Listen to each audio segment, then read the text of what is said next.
बिहार, जो कि इंडिया का एक राज्य है, अपनी प्राकृतिक सुंदरता और सांस्कृतिक धरोहर के लिए जाना जाता है। यह राज्य गंगा के मैदान में स्थित है, जो इसे एक अद्वितीय भौगोलिक पहचान देता है। यहाँ की जमीन बहुत उपजाऊ है और यहाँ बहुत लोग रहते हैं। खेती यहाँ के लोगों की मुख्य आजीविका है और यह राज्य कृषि उत्पादन में अग्रणी है। पर हर साल बिहार में बाढ़ आती है और बहुत तबाही मचाती है। ये बाढ़ न केवल फसलों को नष्ट करती है, बल्कि लोगों के घरों और जीवन को भी प्रभावित करती है। ये बाढ़ बिहार के लिए एक बहुत बड़ी मुसीबत बन गई है। हर साल हजारों लोग बेघर हो जाते हैं और उन्हें अपने जीवन को फिर से शुरू करना पड़ता है। जब नदियां अपना किनारा तोड़ देती हैं, तो गांव पानी में डूब जाते हैं और लोग बेघर हो जाते हैं। ये एक ऐसा दृश्य है जो हर साल दोहराया जाता है। ये एक ऐसा दुख है जो हर साल बार बार आता है। लोग अपने घरों को छोड़ने पर मजबूर हो जाते हैं और सुरक्षित स्थानों की तलाश में निकल पड़ते हैं।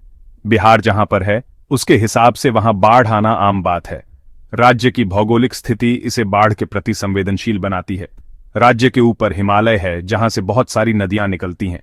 ये नदियां बिहार के मैदानों में आकर मिलती हैं। ये नदियां जैसे कि गंगा, कोसी और गंडक बारिश के मौसम में पानी से भर जाती है। इन नदियों का पानी जब अपने किनारों को पार कर जाता है, तो बाढ़ की स्थिति उत्पन्न होती है। बारिश के मौसम में पानी से भर जाती है। भारी बारिश और हिमालय से आने वाला पानी मिलकर बाढ़ की स्थिति को और गंभीर बना देता है। और ये पानी, जो कि जीवन देने वाला होना चाहिए, बिहार के लिए मुसीबत बन जाता है। किसान अपनी फसलों को खो देते हैं और उनके जीवन में अंधकार छा जाता है। क्यों? क्योंकि बिहार की बहुत पुरानी समस्याएं हैं जिनका कोई हल नहीं निकला है। बाढ़ की समस्या को सुलझाने के लिए कई प्रयास किए गए हैं, लेकिन अभी तक कोई स्थायी समाधान नहीं मिल पाया है। बाढ़ के पीछे बहुत कारण है और एक बड़ा कारण है कोसी नदी। कोसी नदी को बिहार का शोक भी कहा जाता है, क्योंकि यह नदी हर साल बाढ़ लाती है और हजारों लोगों की जिंदगी को प्रभावित करती है। कोसी को बिहार का दुश्मन भी कहते हैं। यह नदी अपने साथ विनाशकारी बाढ़ लाती है, जिससे खेत, घर और बुनियादी ढांचे को भारी नुकसान होता है। ये नदी, जो नेपाल से निकलती है, अपना रास्ता बदलती रहती है। कोसी नदी की यह प्रवृत्ति इसे और भी खतरनाक बनाती है, क्योंकि इसका मार्ग अनिश्चित होता है और यह कभी भी अपना रास्ता बदल सकती है। इसीलिए हर साल बाढ़ का डर बना रहता है। लोग हमेशा सतर्क रहते हैं और बाढ़ की चेतावनियों पर ध्यान देते हैं, लेकिन फिर भी हर साल हजारों लोग प्रभावित होते हैं और बारिश के मौसम में ये डर और भी बायच जाता है। मानसून के दौरान भारी बारिश होती है, जो नदियों के जल स्तर को और भी बढ़ा देती है। मानसून के दौरान बिहार में बहुत तेज बारिश होती है। ये बारिश न केवल नदियों को भर देती है, बल्कि जल भराव की स्थिति भी पैदा करती है। ये बारिश, जो कि जून से सितंबर तक होती है, नदियों में पानी का लेवल बहुत बढ़ा देती है। इस समय के दौरान नदियों का जल स्तर खतरनाक रूप से बढ़ जाता है। इस कारण नदियां अपने किनारों से बाहर निकल जाती हैं और आसपास के इलाकों में पानी भर जाता है। गांवों और शहरों में जलभराव की स्थिति उत्पन्न हो जाती है, जिससे जनजीवन अस्त व्यस्त हो जाता है। कोसी और मानसून का यह खतरनाक मेल बिहार के लिए बहुत बड़ी चुनौती है। हर साल लोग इस प्राकृतिक आपदा से जूझते हैं और अपने जीवन को फिर से बसाने की कोशिश करते हैं। ये एक निरंतर संघर्ष है, जो बिहार के लोगों की सहनशीलता और धैर्य की परीक्षा लेता है। बाढ़ की समस्या को और भी बदतर बना देती है बिहार की पुरानी निकासी व्यवस्था। यह व्यवस्था इतनी पुरानी और जर्जर हो चुकी है कि यह अब बाढ़ के पानी को सही तरीके से निकालने में असमर्थ है। यहां पानी को निकलने का कोई अच्छा रास्ता नहीं है। नालियां जाम हो जाती हैं और सड़कों पर पानी भर जाता है, जिससे लोगों को भारी परेशानी का सामना करना पड़ता है। इसलिए बारिश का पानी नालों और नदियों में भर जाता है, जिससे पानी का स्तर और भी ऊपर बढ़ा जाता है। नदियां और नाले अपनी क्षमता से अधिक पानी नहीं संभाल पाते और बाढ़ की स्थिति उत्पन्न हो जाती है।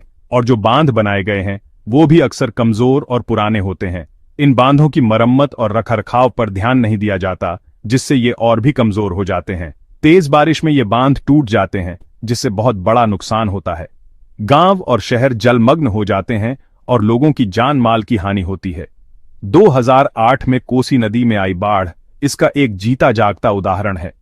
इस बाढ़ ने हजारों लोगों को बेघर कर दिया और अनगिनत संपत्ति का नुकसान किया। इसके अलावा नदियों में मिट्टी और कचरा जमा होना एक और समस्या है। यह समस्या नदियों की जलधारण क्षमता को कम कर देती है। इससे नदियों की गहराई कम हो जाती है और उनमें पानी कम रह पाता है। नदियों का तल ऊंचा हो जाता है, जिससे बाढ़ का खतरा और बढ़ जाता है। इसलिए थोड़ी सी बारिश में भी नदियां उफान पर आ जाती हैं।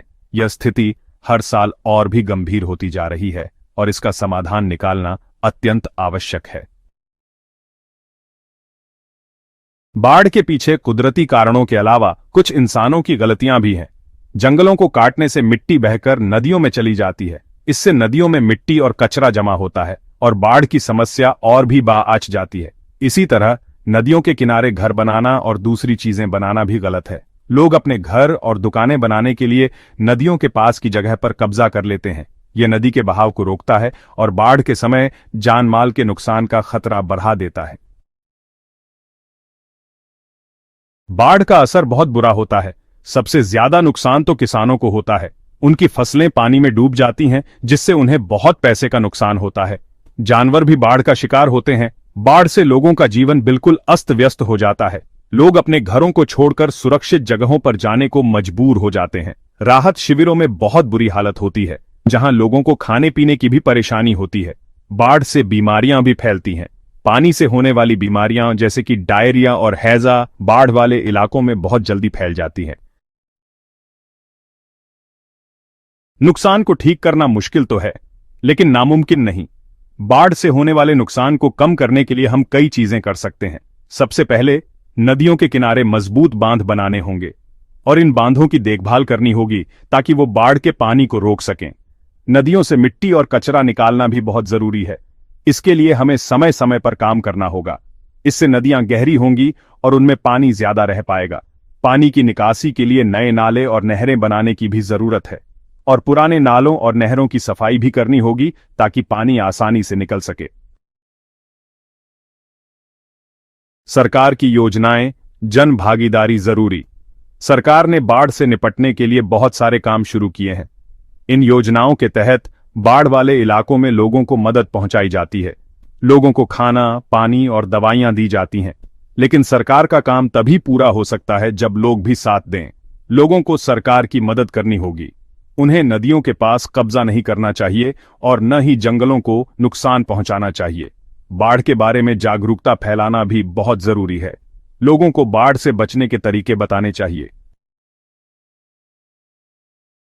जागरूकता ही बचाव, एकजुट होकर लड़ें। बाढ़ से लड़ने के लिए एक लंबी योजना की जरूरत है। इसमें पेड़ लगाना, पानी बचाना और पानी को जमा करना शामिल होना चाहिए। पेड़ लगाने से मिट्टी का कटाव कम होगा और पानी बचाने से हम पानी का सही इस्तेमाल कर पाएंगे। यह लड़ाई केवल सरकार या अफसरों की नहीं है, यह हम सबकी लड़ाई है। बिहार के लोग मेहनती होते हैं। बाढ़ के खिलाफ इस लड़ाई में भी उन्हें एक साथ मिलकर लड़ना होगा। हमें यह समझना होगा कि बाढ़ एक प्राकृतिक आपदा है, लेकिन इसका बुरा रूप इंसान की गलतियों से और बढ़ जाता है।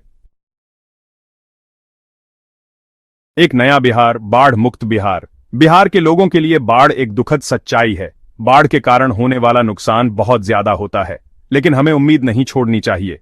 हमें एक होकर बाढ़ के खिलाफ लड़ना होगा। हमें एक ऐसा बिहार बनाना होगा जहां बाढ़ का डर न हो, जहां हर साल बाढ़ की तबाही न हो। ये एक लंबी और कठिन यात्रा होगी, लेकिन हमें यह यात्रा करनी होगी। बिहार के लोगों में मुश्किलों से उबरने की ताकत है। वे हर बार बाढ़ से उबरकर अपने पैरों पर खड़े हो जाते हैं। हमें उम्मीद है कि एक दिन बिहार बाढ़ मुक्त होगा।